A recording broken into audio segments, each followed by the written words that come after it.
ಚಿಕ್ಕಬಳ್ಳಾಪುರ ನಗರದ ಅಂಬೇಡ್ಕರ್ ಭವನದಲ್ಲಿ ಸಮತಾ ಸೈನಿಕ ದಳದ ವತಿಯಿಂದ 135ನೇ ಡಾಕ್ಟರ್ ಬಿಆರ್ ಅಂಬೇಡ್ಕರ್ ಜಯಂತಿ ಹಾಗೂ ಸಂಘಟನೆಯ ರಾಜ್ಯಾಧ್ಯಕ್ಷ ಜಿಸಿ ವೆಂಕಟರಮಣಪ್ಪ ಅವರ 46ನೇ ಹುಟ್ಟುಹಬ್ಬವನ್ನು ಅರ್ಥಪೂರ್ಣವಾಗಿ ಆಚರಿಸಲಾಯಿತು.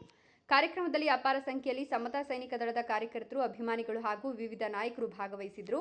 ಅಂಬೇಡ್ಕರ್ ಭವನದಲ್ಲಿ ಆಯೋಜಿಸಿದ್ದ ಈ ಸಮಾರಂಭದಲ್ಲಿ ಡಾಕ್ಟರ್ ಬಿಆರ್ ಅಂಬೇಡ್ಕರ್ ಅವರ ಭಾವಚಿತ್ರಕ್ಕೆ ಪುಷ್ಪಾರ್ಚನೆ ಸಲ್ಲಿಸಿ ಅವರ ಸೇವೆ ಹಾಗೂ ಸಮಾಜಪರವಾದ ಚಿಂತನೆಗಳನ್ನು ಸ್ಮರಿಸಲಾಯಿತು. ಈ ಸಂದರ್ಭದಲ್ಲಿ ಮಾತನಾಡಿದ ಸಮತಾ ಸೈನಿಕ ದಳದ ರಾಜ್ಯಾಧ್ಯಕ್ಷ ಜಿಸಿ ವೆಂಕಟರಮಣಪ್ಪ, ಸಂವಿಧಾನ ಶಿಲ್ಪಿ ಅಂಬೇಡ್ಕರ್ ಅವರ ಆದರ್ಶಗಳು ಮತ್ತು ಸಿದ್ಧಾಂತಗಳನ್ನು ಪ್ರತಿಯೊಬ್ಬರು ತಮ್ಮ ಜೀವನದಲ್ಲಿ ಅಳವಡಿಸಿಕೊಳ್ಳಬೇಕು ಅಂತ ಕರೆ ನೀಡಿದರು.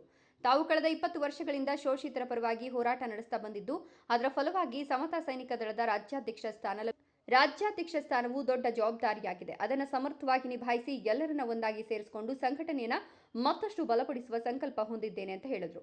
ಇದೇ ವೇಳೆ ತಮ್ಮ ಹುಟ್ಟುಹಬ್ಬವನ್ನು ಮೊದಲ ಬಾರಿಗೆ ಸಾರ್ವಜನಿಕವಾಗಿ ಆಚರಿಸುತ್ತಿರುವುದಾಗಿ ತಿಳಿಸಿದರು. ಹಿತೈಷಿಗಳು, ಸಮತಾ ಸೈನಿಕ ದಳದ ಕಾರ್ಯಕರ್ತರು ಮತ್ತು ನಾಯಕರು ಎಲ್ಲ ಸೇರಿ ಈ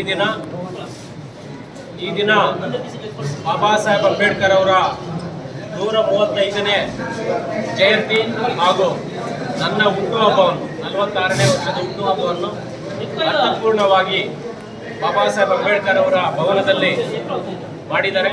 ಎಲ್ರಿಗೂ ಸಹ ನಾನು ಮೊದಲನೇದಾಗಿ ಕೃತಜ್ಞತೆಗಳನ್ನು ಹೇಳೋದಕ್ಕೆ ಇಷ್ಟಪಡ್ತಾ ಇದ್ದೇನೆ. ಕಾರ್ಯಕ್ರಮದಲ್ಲಿ ಹಲವಾರು ಮುಖಂಡರು ಭಾಗವಹಿಸಿ ಶುಭಾಶಯ ಕೋರಿದ್ರು. ಕಾರ್ಯಕರ್ತರು ಹಾರ ಹಾಕಿ ಅಭಿನಂದನೆ ಸಲ್ಲಿಸಿ ಕೇಕ್ ಕತ್ತರಿಸುವ ಮೂಲಕ ಹುಟ್ಟುಹಬ್ಬವನ್ನು ಸಂಭ್ರಮಿಸಿದರು.